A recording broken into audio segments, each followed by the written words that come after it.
Guwahati karate সন্থাৰ নতুন সমিতি গঠন। সভাপতি পদত নিৰ্বাচিত বিজয় কুমাৰ গুপ্তা, সম্পাদকৰ পদত অধিষ্ঠিত আদৰ্শ চৌধুৰী। দেওবাৰে ৰাধা গোবিন্দ বৰুৱা ক্ৰীড়া প্ৰকল্পৰ অসম অলিম্পিক সন্থাৰ সভাগৃহত অনুষ্ঠিত হয় গুৱাহাটী কাৰাটে সন্থাৰ বাৰ্ষিক সাধাৰণ সভা। এই সভাতেই গুৱাহাটী কাৰাটে সন্থাৰ 2024-27 বৰ্ষৰ কাৰ্যকালৰ বাবে নতুন সমিতিখন গঠন কৰা হয়। বাৰ্ষিক সাধাৰণ সভাত সৰ্বসন্মতিক্ৰমে সভাপতি পদত নিৰ্বাচিত হ'ল বিজয় কুমাৰ গুপ্তা। সেইদৰে সদৌ অসম কাৰাটে সন্থাৰ সম্পাদক আদৰ্শ চৌধুৰী গুৱাহাটী কাৰাটে সন্থাৰ সম্পাদক ৰূপে নিৰ্বাচিত হোৱাৰ বিপৰীতে কোষাধ্যক্ষ হিচাপে অধিষ্ঠিত হ'ল বাণীকান্ত বৰ্মন। তদুপৰি জিতেন চৌধুৰী কাৰ্যকৰী সভাপতি, বাবলা জামাল, ৰমেন পাল দাস, জয়ন্ত বৰ্মন, দীপক জৈন, নীলোৎপল গোস্বামী আৰু জিতু চৌধুৰী উপ-সভাপতিৰূপে নিৰ্বাচিত হয়। আনহাতে যুটীয়া সম্পাদকৰ দায়িত্বভাৰ ল'লে ৰঞ্জিত কলিতা, অনিৰ্বাণ চক্ৰৱৰ্তী, বুলবুল বসুমতাৰী, ৰমেন শৰ্মা, কল্যাণ কলিতা আৰু গণেশ দেৱনাথে। সমান্তৰালকৈ সহকাৰী সম্পাদকৰ দায়িত্ব অৰ্পণ কৰা হয় সুমন দত্ত, কমল দাস, কবুল দাস, শফিক জামাল আৰু অশোক সিনহাক। গুৱাহাটী কাৰাটে সন্থাৰ নৱনিৰ্বাচিত সম্পাদক আদৰ্শ চৌধুৰীয়ে কৈ গ'ল সন্থাৰ নতুন পৰিকল্পনাৰ কথা।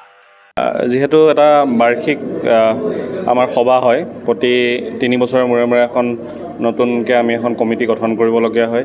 আচলতে কমিটি গঠন নহয়, এইটো গোটেইখিনি আমাৰ নিজৰ মাজতে আমি দায়িত্বখিনি ভগাই লোৱাৰ দৰে কথা।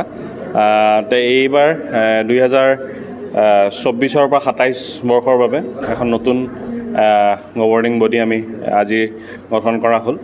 ইয়াতে আমাৰ চিফ এডভাইজাৰ হিচাপে পূৰ্বৰ সভাপতি ৰাম বাহাদুৰ গুৰুং ছাৰ আৰু পূৰ্বৰ কাৰ্যকৰী সভাপতি চম্পক ডেকা ছাৰ, তেওঁলোক চিফ এডভাইজাৰ হিচাপে থাকিলে। লগতে আমাৰ এখন গভৰ্ণিং বডি বনোৱা হ'ল আজি, যাতে সভাপতি হিচাপে বিজয় গুপ্তা ডাঙৰীয়া, তেখেত আমাৰ ষ্টেট এছ'চিয়েশ্যনৰ ছিনিয়ৰ ভাইচ প্ৰেছিডেণ্ট হয়, তেখেত প্ৰেছিডেণ্ট হিচাপে দায়িত্ব ল'লে আজি। তাৰ লগতেই আমাৰ ৱৰ্কিং প্ৰেছিডেণ্ট হিচাপে জিতেন চৌধুৰী ডাঙৰীয়া, তেখেত আছে। ভাইচ প্ৰেছিডেণ্ট আমাৰ বাবলা জামাল ছাৰ, ৰমেন পাল দাস ডাঙৰীয়া, লগতে জয়ন্ত বৰ্মন ডাঙৰীয়া, দীপক জৈন ডাঙৰীয়া, পূৰ্বৰ সাধাৰণ সম্পাদক তেওঁ এবাৰ আছে। লগতে নীলোৎপল গোস্বামী ডাঙৰীয়া আৰু জিতু চৌধুৰী ডাঙৰীয়া, তেওঁলোক আমাৰ উপ-সভাপতি হিচাপে দায়িত্ব ল'লে। মই নিজে এইবাৰ সাধাৰণ সম্পাদকৰ মোক দায়িত্ব দিয়া হ'ল। লগতে জইণ্ট ছেক্ৰেটাৰী হিচাপে আমাৰ ৰঞ্জিত কলিতা, অনিৰ্বাণ চক্ৰৱৰ্তী, বুলবুল বসুমতাৰী, ৰমেন শৰ্মা, কল্যাণ কলিতা আৰু গণেশ দেৱনাথক তেওঁলোকক জইণ্ট ছেক্ৰেটাৰী হিচাপে দায়িত্ব দিয়া হ'ল। এছিষ্টেণ্ট ছেক্ৰেটাৰী হিচাপে সুমন দত্ত, কমল দাস, কাবুল দাস, শফিক জামাল আৰু অশোক সিনহা, তেওঁলোকক দায়িত্ব দিয়া হ'ল। আৰু ট্ৰেজাৰাৰ হিচাপে বাণীকান্ত বৰ্মনক দায়িত্ব দিয়া হ'ল। এই নতুন কমিটিখনে আমি দায়িত্ব লোৱাৰ পিছতে আমি খুব সোনকালে আমাৰ এক্সিকিউটিভ হ'ব। আজিয়ে আমি অলপ ডিছকাছ কৰিছোঁ কেনেকৈ আমি এটা ৰোড মেপ প্ৰিপেয়াৰ কৰি পেলাই ডিষ্ট্ৰিক্টখনক আমি কেনেকৈ, যিহেতু গুৱাহাটী ৰাজধানী হয়, আমি কেনেকৈ আগবঢ়াই নিব পাৰোঁ তাৰ বাবে আমি প্ৰচেষ্টা আগবঢ়াইছোঁ। আৰু আমি চেষ্টা কৰিম যে খেলুৱৈসকলক আমি এটা ভাল প্লেটফৰ্ম, ভাল ট্ৰেইনিং আদিৰ আমি ব্যৱস্থা কৰিব পাৰিম। ইফালে ৰাজ্যিক সন্থাটোৰ সম্পাদকজনক গুৱাহাটী কাৰাটে সন্থাৰ সম্পাদক ৰূপে পাই উৎফুল্লিত হৈ পৰিল নৱনিৰ্বাচিত সকলো বিষয়ববীয়া। সভাপতি বিজয় কুমাৰ গুপ্তা আৰু সম্পাদক আদৰ্শ চৌধুৰীৰ নেতৃত্বত সকলোৱে খেলুৱৈ সৃষ্টিৰ বাবে কাম কৰি যোৱাৰ ল'লে অংগীকাৰ। মোক ভাইচ প্ৰেছিডেণ্ট হিচাপে মোক কৰিছে, গতিকে বেয়া লগা নাই, কাৰণ কি এইবাৰ কমিটিখন খুব ভালে হ'ব বুলি ভাবিছোঁ। যিহেতু আমাৰ ষ্টেটৰ জেনেৰেল ছেক্ৰেটাৰী গুৱাহাটীৰ জেনেৰেল ছেক্ৰেটাৰী হিচাপে যেতিয়া আহিছে, গতিকে আমি আশা কৰিব পাৰোঁ যে তেওঁ ষ্টেটখন যেনেকৈ ধুনীয়াকৈ চলাই লৈ গৈছে, ঠিক তেনেকৈ গুৱাহাটীকো আমাক বহুত আগবঢ়াই লৈ যাব, সেইটো আশা কৰিছোঁ।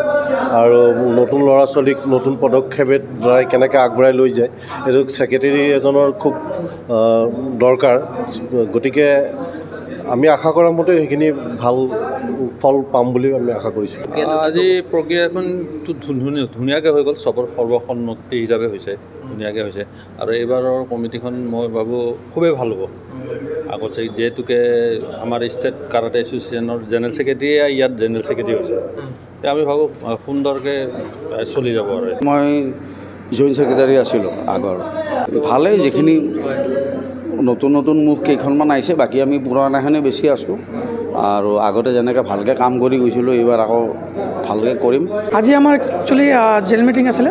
আৰু আমাৰ 3 বছৰীয়া যিটো কমিটি আছিল সেইটো আজি ভংগ হৈছে আৰু নতুন কমিটি হৈছে য'ত আমাৰ প্ৰেছিডেণ্ট বিজয় গুপ্তা ছাৰ আছে আৰু ছেক্ৰেটাৰী আছে আমাৰ ষ্টেটৰ ছেক্ৰেটাৰী আজাদ চৌধুৰী। তো আশা কৰিছোঁ 3 বছৰত যিবিলাক বহুত বছৰ ৰৈ গৈছিলে আশা কৰিছোঁ এতিয়া আজাদ ছেক্ৰেটাৰী যিটো হৈছে আমি আশা কৰিছোঁ বহুত ভাল ষ্টেপ ল'ব, যিবিলাক আমি কৰিব পৰা নাই সেইটো আমি মিলি কিনে আগবাঢ়িম, সেইটো আদৰ্শে কৰিব বুলি আশা কৰিছোঁ। মই গুৱাহাটী ডিষ্ট্ৰিক্ট কাৰাটে এছ'চিয়েশ্যনৰ মই ভাইচ প্ৰেছিডেণ্ট হিচাপে দায়িত্ব গ্ৰহণ কৰিছোঁ আৰু এই নতুন কমিটি যোনটো গঠন হৈছে খুবেই ভাল লাগিছে, চবেই সুখী হৈছে, খুব ধুনীয়াকৈ এইটো এক্সিকিউট হৈছে, প্লান প্ৰগ্ৰাম একো নাই, একদম চিম্পলি এক্সিকিউট কৰা গৈছে, ভাল লাগিছে। এইবাৰ মোক গুৱাহাটী কাৰাটে জিলাৰ সন্থাৰ নৱনিৰ্বাচিত ধনবৰাইল হিচাপে নিয়োগ কৰিছে আৰু ভাল লাগিছে। আমাৰ অসম ৰাজ্যিক কাৰাটে সন্থাৰ সাধাৰণ সম্পাদক এইবাৰ গুৱাহাটী জিলা কাৰাটে সন্থাৰ সম্পাদক হিচাপে আজি দায়িত্ব গ্ৰহণ কৰিলে, খুব ভাল লাগিছে। ভাল হওক, আগন্তুক দিনত আমাৰ গুৱাহাটী কাৰাটে জিলা কাৰাটে খুব সুকলমে চলি যাওক, ভালদৰে সকলোৱে নিশ্চিতভাৱে কাম কৰক। প্ৰিয়া অনুৰাগীৰ আশা নতুন সমিতিৰ নেতৃত্বত গুৱাহাটী কাৰাটে সন্থাই লাভ কৰক অন্য এক গতিশীলতা। চিন্ময় বৰাৰ প্ৰতিবেদন স্পৰ্টছ এনি।